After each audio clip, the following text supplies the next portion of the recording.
Pag-ibig na malaya, karapatang igalang, pantay na pagtingin, boses naming pakinggan, respeto at pagkilala para sa bawat isa, proud na mabuhay nang walang panghuhusga. Itaas ang iyong kulay, raise your flag, ipagdiwang ang iyong katotohanan. Raise your flag sa pag-ibig at pagkakapantay-pantay. Raise your flag. So G, siguro naman, kasi we talk about mga problema, guys. Ngayon naman, sis, pag-usapan, what is the joy naman na nag-out tayo? Why are we giving this space to a community that is often, di ba, marginalized, sabi nga natin, harass, and sabi ko kanina, basura naman ang kinakarap talaga natin. Pero bakit parang pinipili natin nag-out, pinili natin tumindig, pinipili natin na mag-educate, di ba? Para doon sa community natin. Pag-usapan naman natin, ano yung mga joys, di ba? Of being who we are.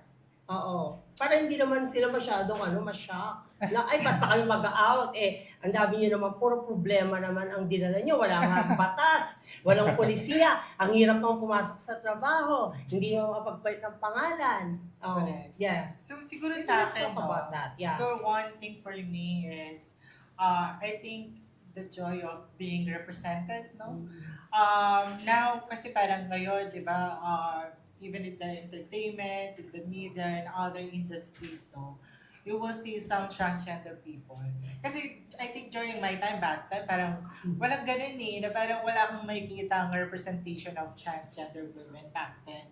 So parang the struggle before, sobrang hirap. Kasi parang, okay, you can find someone na parang same experience with you, no? Same representation with you. So I think yun din nung parang, kaya parang, I think happy din ako sa what I'm doing with advocacy kasi parang I'm putting much effort on the representation and being visible actually. No, kasi alam ko, I know the feeling of not seeing a transgender person, no? Yung maging inspirasyon mo para, ay, one day gusto ko maging ganyan. I want, parang normal, no? Normal ang pagiging trans kapag nakikita sila sa mga iba't ibang spaces. So, yun din for me, no? Mahalaga yung representation and being visible talaga. Yun. Other than that, siguro, ayun, so you fight for the community, no? I'm not saying na parang our organization is the voice of whole Yes. transgender We community. don't claim that. So, hindi naman po, Opo. no? But to represent your community and to fight for your community, I think it's a rewarding work that you do for the community. Kasi sino pa ba ang lalaban para sa karapatan mo, di ba? Kundi kayo lang din. So, at mahalaga na ang paglaban ay manggaling mismo sa isang community. Dahil silang totoong nakakaranas ng mga diskriminasyon, di ba? Mga violence, karahasan, pag-deny sa karapatan namin sa iba't ibang spaces, no? And even sa pag-access sa mga serbisyo, pampublikong serbisyo. So yun naman, yun lang. So there's joy in it. Yes. Patrick. Yeah. Yeah, so dito sa advocacy natin Oo. sa LGBT, it's been more than decades. Oh. So nagsimula to na-involve ako because personally, wala akong coming out story. Wala akong confrontations from my parents, from my family. But I hear mga people na nangungutya ng mga bakla. Wala akong konsepto noon ng pagiging bakla, ano ba yun? But I lived my life normally and my family accepted me.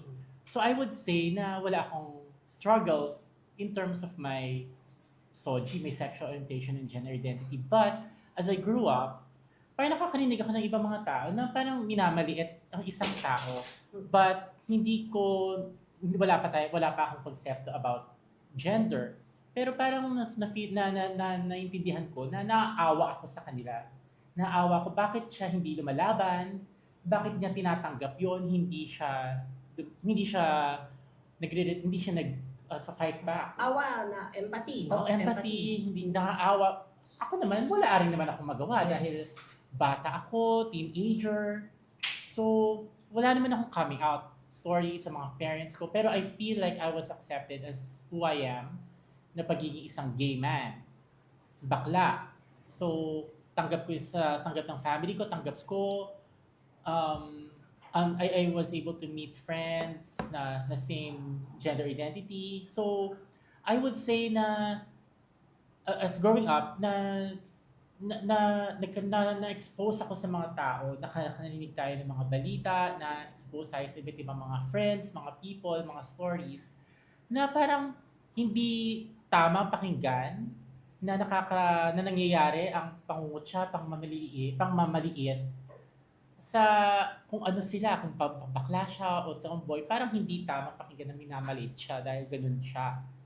Kung hindi kaya, and eventually narinig ko, teenager, namulat ako sa Pride March, namulat ako sa Pride, namulat ako sa Stonewall, nakabasa ako ng mga LGBT concepts, and so there, I was exposed to that.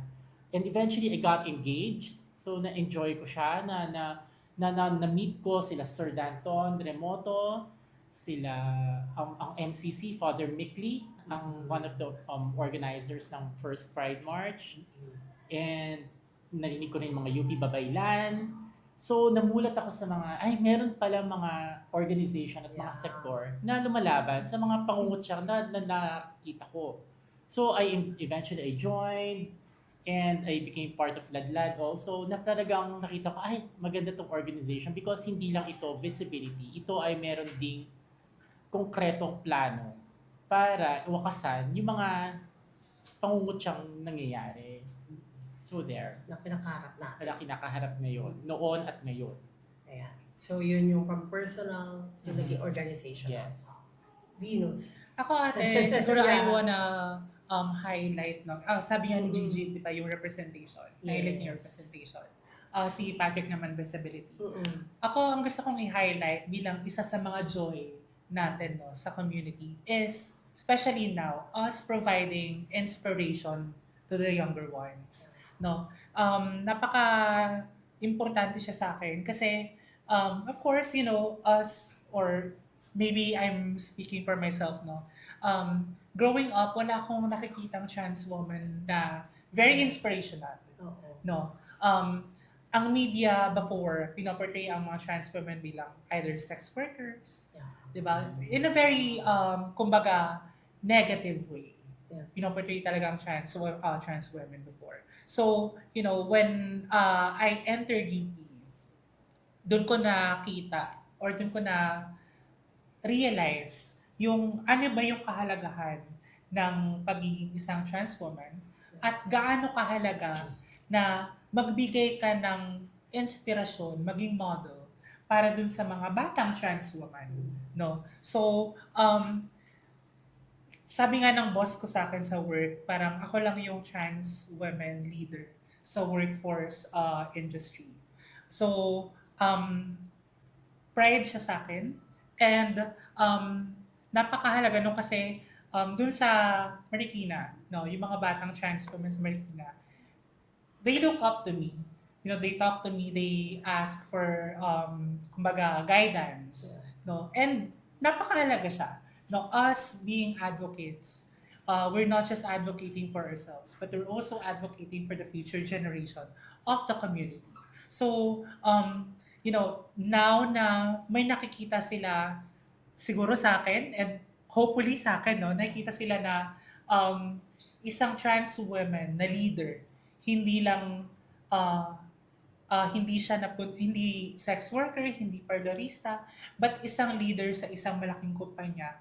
You know, I hope na, and I'm happy na I'm giving inspiration to the young trans women people now na kaya pala ng isang trans woman na maging successful din. Ay, No, kahit oo. Diba? pilit tayong binababa ng community. Kasi lagi ko kasi sinasabi, no, sorry sa mga gay man natin, pero Oo. sa community kasi natin,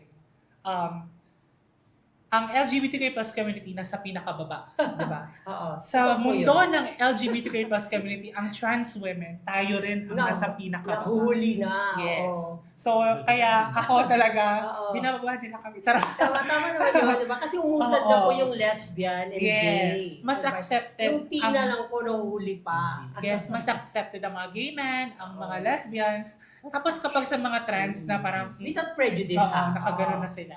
So, napakahalaga na tayo ng mga trans women leaders, we have to be more visible. Yeah. Para ma-inspire yung mga bata na kaya din natin kasi kinaya nila. Kinaya ng mga trans sisters natin, so kaya Kaya natin. natin. Yes. Oo. Yan, ganda nun, Venus. Julian, ikaw naman. Yeah, before I begin, Yes. I think Ma'am Venus doesn't need to say sorry kasi I would totally agree with that. Iba I mean, kapag may news about LGBT na lang sa mga news outlets, usually ang common opinion dyan, okay lang maging bakla, wag lang ladad-lad. They mean na wag lang maging trans, wag lang magpapahaba ng buhok. And I think that's a common comment. So, Yes. I would totally concur with that na talagang iba yung discrimination, iba yung pinagdadaanan din talaga ng mga kapatid nating transgender. So regarding the joy, The I joy, think yes. yeah, the joy would be seeing the people who would, totally and unconditionally accept you. So I have seen that from my family and friends and even some relatives. Yes. But the downside of it would be you would also realize yung mga taong who would just tolerate you. Na parang lalagyan ng border, lalagyan ng border or boundary yung pagkatao mo. Na huwag mong gagawin yung ganito, huwag mong gagawin yung ganyan. So it's not total acceptance, not unconditional acceptance, I guess. So it's more of tolerance, kumbaga. Actually, it's even lower than tolerance because naglalagay ng wall, kumbaga, or naglalagay ng limit. Ang pagkatao naman is talagang yung karapatan ay inherent, kumbaga talaga. So it's inherent to the dignity of the human beings. So yeah. Yeah. And we owe it, di ba, to the next generation Yes. of LGBTs na yung iiwan natin mas katanggap-tanggap. Yes. Oo.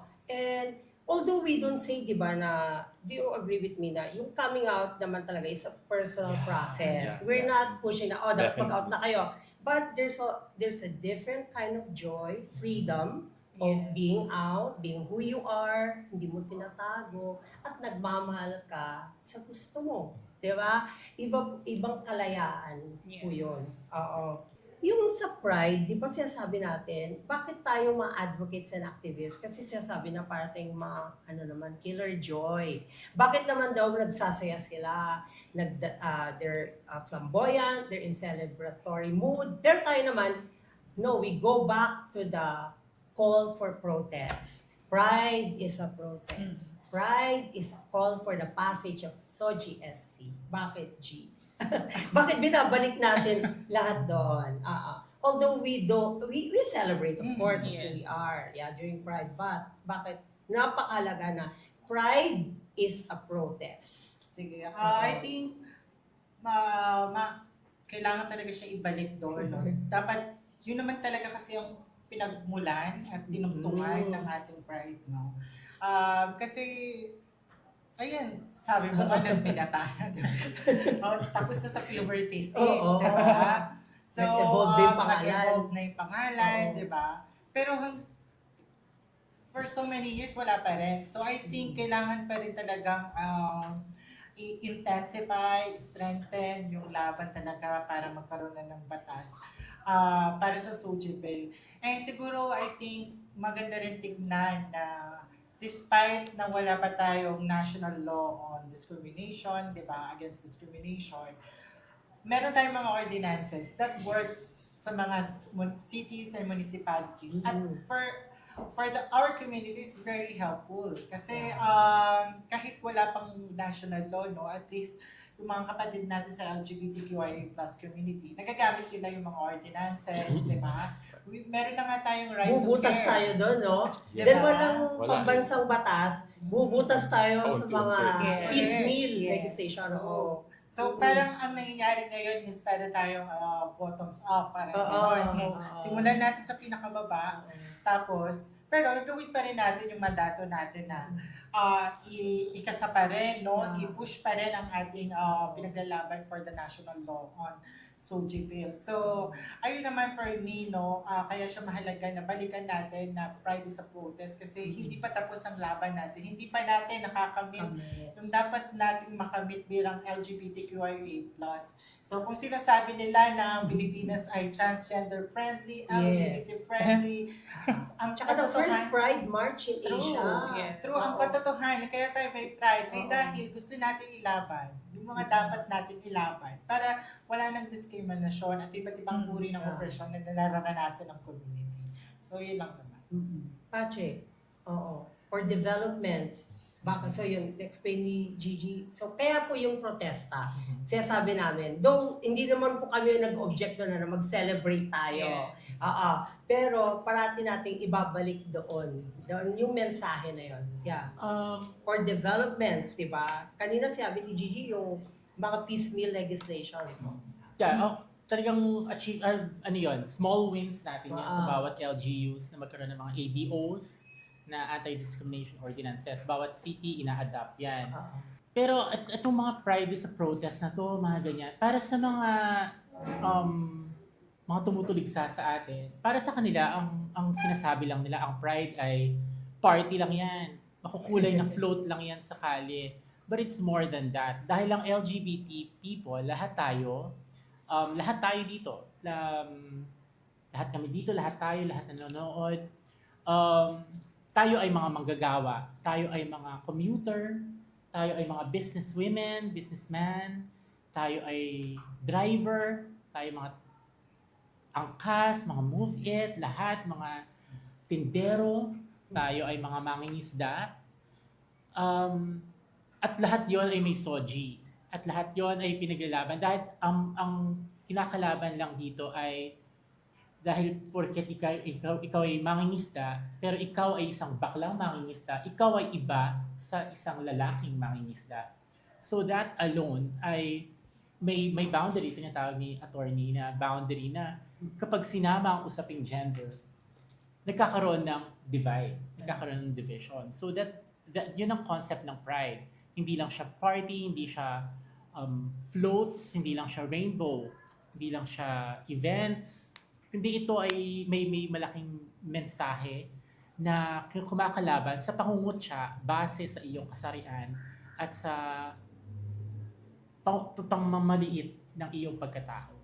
So, pag minamaliit ka, maipapasok mo yun sa pride kasi doon pumapasok ang forms of discrimination. At yung sinasabi ng attorney na yung ating SOGI-SC bill na ipinapasa ay hindi lamang para sa mga LGBT, ito ay para sa buong Pilipino. Thank you, Patrick. Venus. Ako ate, alam ko maraming tao ngayon sinasabi Pride is a celebration. Tapos tayo mga advocates, no, we're leaning towards the Pride is a protest. But we have to realize na interconnected siya.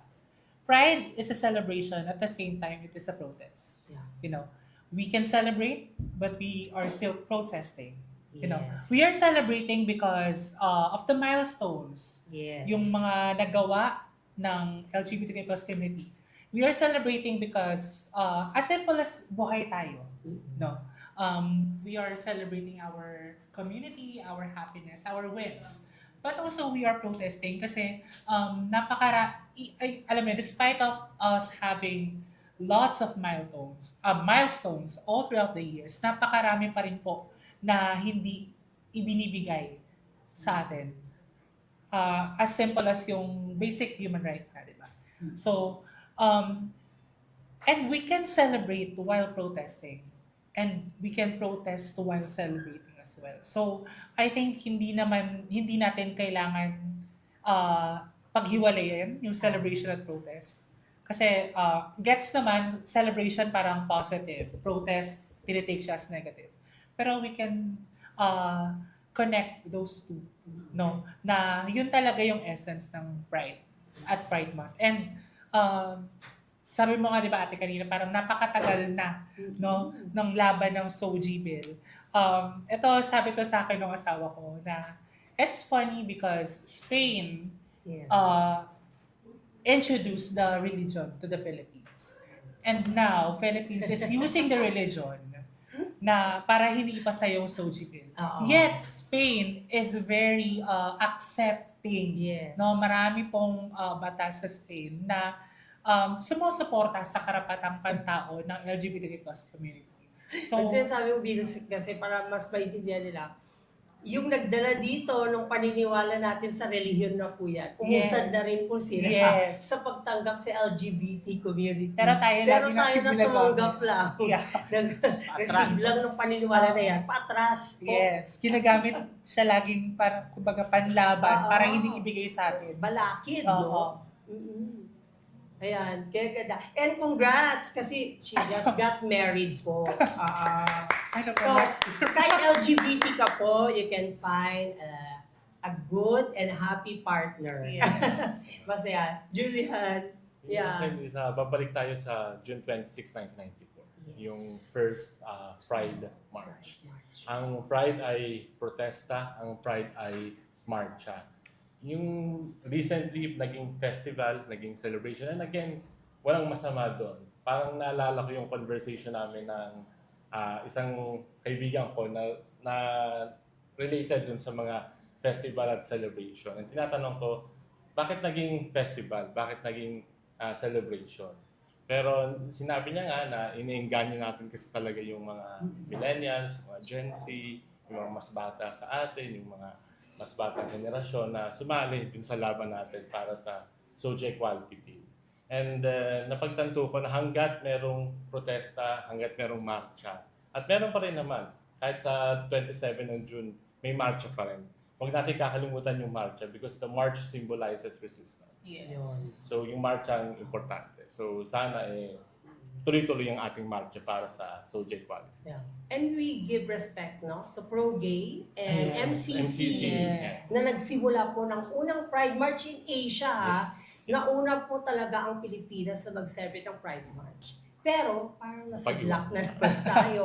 Kasi ang pink, di ba, yung sa Singapore, lahat Korea, nag-evolve, di ba? Ang laki-laki na.